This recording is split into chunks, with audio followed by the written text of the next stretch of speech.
I'd like to introduce Danny Faith Leonard. She's a producer, screenwriter, and comedian. She's going to crack us all up here. I'm hoping too. But Danny, pressure.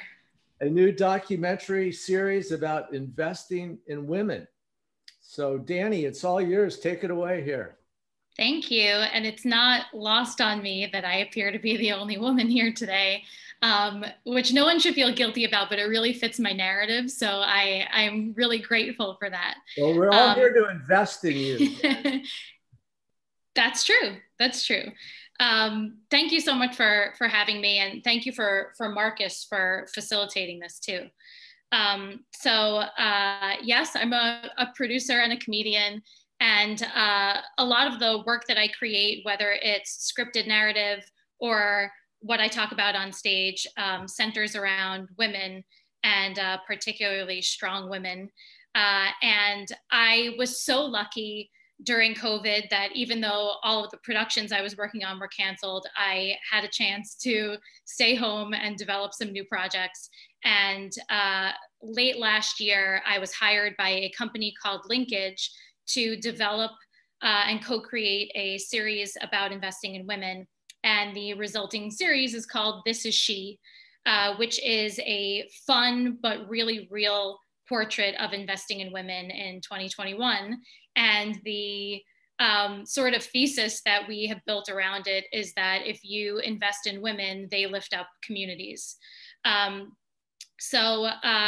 We are shooting the pilot next month in July. And the pilot we are calling Bet on Her. And it centers around women in industries where maybe there have been women in those industries from the start, but they've constantly been fighting for visibility. And the three stories that we're focusing on are women in wine, women in leadership in sports, and women in sustainable technology. So I am going to share my deck just so I could take you through those stories and you could see the faces of these beautiful women too. Okay, can everybody see that? Mm-hmm. Great. Okay. Sorry, I've done Zoom comedy, but not actually that many presentations where I had to show something. And by the way, Zoom comedy is terrible. It just, I think on both ends, maybe the audience likes it, but for me, it was just like kind of shouting into a void and not knowing what the actual response was in real time. And it was fun to read the comments afterwards, but something I hope that I never have to do again. So This Is She, a documentary series about investing in women. And our first story brings us to Central California, where we're visiting Tara Gomez and Maria Toribo. I had the pleasure of visiting their winery a couple of months ago. It was the first thing that I got to do after I was vaccinated, and I got to taste a lot of wine, too much wine, but I got to find out more about their story, which is so inspiring. So the global wine industry is huge, and the US leads the world in wine consumption, which something that I found to be really interesting. But there are very few winemakers who are working today who are women. There are even fewer who are women of color and even fewer who are gay. Tara and Maria are based in Central California, where Tara grew up. She is a member of the Santa Ynez band of Chumash Indians, and her tribe is actually one of her biggest investors. They invested in her to send her to college, and then they invested in her again when they gave her land where she could create a vineyard. But now she's moved on from that company to start a new brand with her wife, who is from Spain. And, they have struggled along the way to even get people to be willing to taste their wine because there were preconceived notions of her working with her tribe. They have struggled to raise money. Their families are super invested in their business. Visiting them at their winery, they are true small business owners. And just in one morning, I went with them to go check on some grapes, and then I watched them do a Zoom wine tasting. And I think, like most of us, even though they work in agriculture, technically, they are glued to their phones and they're handling every aspect of their business. And the second story we're focused on is the general manager of the Gotham Football Club, which is a New York and New Jersey club. And almost all soccer GMs are men. This team also has the only female head coach. And there was a New Yorker article recently about Elise and what she has had to go through due to the lack of resources that are given to women's sports. And she took this team from being the actual worst team in the National Women's Soccer League to now being one of the best teams in the league. They were previously at a stadium that didn't have any resources. The players were taking ice baths in garbage cans, and she was able to move them to Red Bull Stadium. And she's also just revolutionizing the way that GMs interact with their fans. She has a group of fans who are like a super group who are constantly providing her with market research, and they have her phone number. She communicates with them constantly. So we're really excited to show not just how investing in her has lifted up this club and has lifted up this community, but also the new ways that the new technology and the new ways of interacting that she's bringing to the sport in general. And then the third story, we are going to San Francisco to visit Daniela Fernandez, who is an extremely inspiring young entrepreneur who founded the Sustainable Ocean Alliance when she was 19 years old at Georgetown.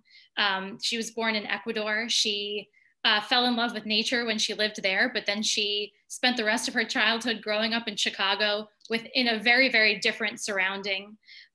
She kind of fought for her high school to have solar panels and never looked back. And now the Sustainable Ocean Alliance runs an incubator where they have launched, as of this year, 50 companies that are doing amazing things in ocean technology, from new models of electric boats to developing wave technology that can power entire islands. So in addition to these main stories that we're showing, we have a think tank of really smart, powerful women and men who are going to be commenting on the stories and providing actual investment expertise. And that, for me, is something that really sets this series apart from other documentary series that I've seen where we're showcasing strong women, because the focus of the series is not just women who have lifted themselves up, women who are lifting up other women, but how regular people and people in power can invest in these people.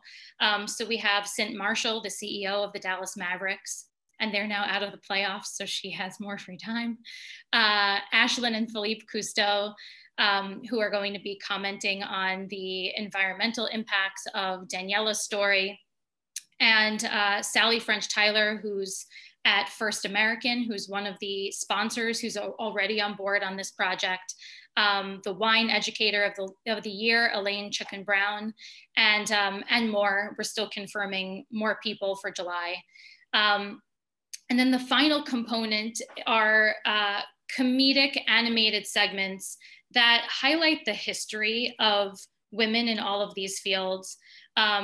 We're going with comedy, not only just because I'm a comedian and I wanted to write these segments, but because some of the history of women in these fields are so sad that it's so much better to laugh at it than cry at it. And, we're going to be going through the history of women in wine, which also does include Native American women in wine. So there's no fucking way we're giving Christopher Columbus credit for, discovering wine too. And, we're going through the history of women in sports and women in leadership in sports, which will, be a really great vehicle to include a discussion around equal pay and equal resources, because women in soccer specifically have been very involved in the fight for equal pay. And then we're also going through the history of women in ocean and technology. So I will stop sharing my screen, but I will tell you that the director of the pilot is an Austrian documentary filmmaker named Valerie Blankenbill. She just recently directed a film about the Villages, which is a retirement community in Florida My dad happens to live there, which was just a coincidence, but it was a place that I knew about. And it is a serious documentary that she was also able to bring a lot of comedy into, and really beautiful visuals. And we thought that she would be a great storyteller for this project, because although the pilot focuses on domestic stories, we want to go in further episodes and, you know, bring this to international audiences as well. So there are so many ways that people can invest in other people, not just women. Obviously, money is always paramount, but there's also hiring people and putting them in positions. And of course, changing the culture in organizations and in industries where, you know, women have not been necessarily welcome. So there's so much to discuss, and that's why we are pitching this as a series where we will be able to do all of those things in future episodes too. But while we have a lot of things to discuss, we also have a lot of ways that sponsors can be involved. We still have room for sponsors to be more involved in the pilot that we're shooting next month. There's definitely room on screen for that. And if it's appropriate, adding someone from a company coming in to sponsor into the think tank, if their mission aligns with ours, and if they're also able to speak on investing in women. This series is going to be pitched to the places where myself and my co-creator have had shows in the past. So we're going to be pitching to Netflix and Amazon, and she's also had shows on the History Channel and ABC. And but before we do that, we have a pre-screening of the pilot at Linkages Women in Leadership Institute in the fall, which is in Orlando. It is also going to be virtual. And that Leadership Institute is attended by 1,400 really high-powered corporate women that any brand would definitely want to get themselves in front of, because these are people who make decisions in all different industries. And then, of course, we just have ongoing opportunities for a brand to be involved in the marketing that's going to be around it. We really want to use this series to build a community, and we're going to do that through more live events in the future and virtual events, not virtual comedy. And we're also going to do that by, you know, doing virtual and social media campaigns where people are able to nominate other women to be involved. So there's a lot of opportunity for brands to be involved, and just a lot of opportunity for more people to be involved in this series that has already been so fun and so inspiring to develop. Well, thank you, Danny. I see heads nodding. Anybody want to turn on and ask questions? John, go ahead. Yeah, sure. Hey, Danny. Trying to understand. So you're shooting the pilot. So you're shooting the full pilot. Is that what you're doing? Yeah, we are. And then you're going to use that as a way to sell the rest of the series. Is that the idea? Yes. Okay, understood. Listen, I think the area that you've chosen is fantastic.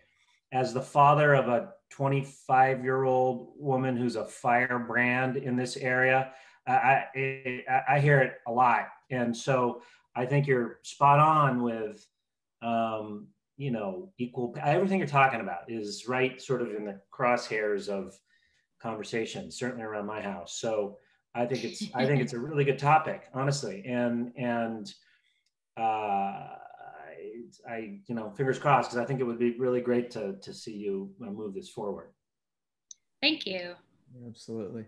Hey, Danny, while I've got you, I'm gonna nominate a woman for you. Oh, that please. Is such a strong character. Some of you on here may know her. Her name's Debbie Sterling. She's the CEO and founder of a company called Goldie Blocks. That's Goldie Blocks with a BLOX. Debbie is a Stanford graduated in engineering. Came out of Stanford realizing she was one of the few women in engineering, and wanted to inspire young girls to get into the engineering field, and realized that the toy aisle for girls is pink. There's no Legos, there's no things to build with, there's no engineering training. And she started a whole company to provide toys for young girls that would inspire them to pursue the field of engineering. And she's built this really successful company over the last decade called Goldie Blocks. And I'd love to introduce you to her. I would love to meet her. She sounds great. She's a powerhouse. She's amazing. Yeah. So a great concept. I'll look forward to. When does the pilot get shot? July, next month. Okay. And we're shooting the pilot because that's what was commissioned. That's what I was hired to do. So I think I haven't typically shot a full pilot and then gone out and pitched a series, but that's what we're doing in this case. And we're just excited. It'll feel really good to shoot something after 2 years. Tell us who Linkage is. Sure. They're a company that runs a Women in Leadership Institute. They also, in my understanding of what they do, and I'm going to butcher this, and even though I've been speaking to them for months, they go into other companies and help them kind of diversify their leadership and also hire more women and change the culture of their company to support that. So they have an equity role in this production? They do. They're funding it now? Yeah, and the other main sponsor so far is First American Title Company. And how about the format? What's what duration? What's the format look like? The pilot's going to be an hour. And is there a host? There's no host.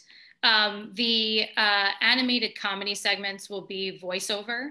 And we're hoping that the think tank kind of anchors the three stories and puts them into perspective. And you're the producer. Yeah. And you had mentioned the director for the pilot is who? Her name is Valerie Blankenbill. And I have a co-creator named Mandy Ward, who I work with frequently also. Terrific. Well, we're right up against 20 minutes. Anybody have final comment, question for Danny? Yeah, one question, because this is an area that I travel in a little bit. And if you're familiar with big wave surfing at all, it's something that I follow because I was involved in a movie that did a lot of this stuff. There's a woman from last year. She actually caught the biggest wave of the year, Brazilian woman. You should check into her. It was this gigantic wave in Portugal that she caught. She's almost died a couple of times surfing. And I just think of her because she's mixes it up with it's crazy scary what she's doing. And it just totally inspirational. I find her to be and the funny thing is, there's lots of arguing. There's the men's and women's are different. The category, they even sort of measure the waves a little bit differently. So there was a lot of dispute over the size of the wave. And it's just sorry, dudes, get over it. And so it's just it kind of falls into what you're saying. It's almost but she's worthwhile having. Just read a little bit about it, and she may or may not be something that you want to bring into what you're doing downstream. But she's worthwhile thinking about. Definitely. Okay, I will definitely check her out too. I mean, this has been the most fun part of developing this series. Is so many people sending me stories. Right. Yeah, I get that. Yeah. I get that. Well, I'm gonna send you one today on Deborah Sterling. You'll love it. Thank you everybody for participating. We're just over an hour right now. John, it was great to meet you. Thank you for bringing your team on.